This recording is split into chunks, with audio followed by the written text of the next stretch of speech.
अलिबाग स्थानकासमोरील रस्त्यावर तरुणाच्या झालेल्या अपघाती मृत्यूनंतर निर्माण झालेला तणाव अजूनही कायम आहे। जमाव अद्यापही स्थानकासमोर असून बस चालकावर गुन्हा दाखल होत नाही तोपर्यंत हलणार नाही असा पवित्रा नागरिकांनी घेतलाय। आज सकाळी अलिबाग बस स्थानकासमोर 2 बसेसमध्ये चिरडून जयदीप बना या मोटरसायकल स्वाराचा मृत्यू झालाय। त्यानंतर संतप्त जमावाने राडा करीत बसेसची तोडफोड केली।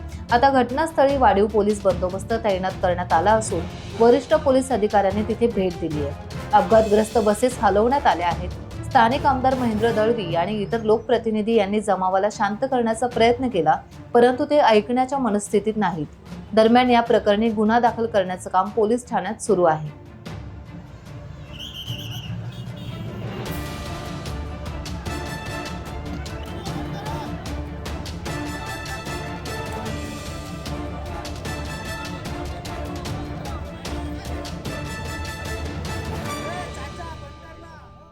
टाइम्स डिजिटलला लाईक करा, सबस्क्राइब करा, शेअर करा आणि बेल आयकॉन दाबायला विसरू नका। पाहत रहा टाइम्स डिजिटल।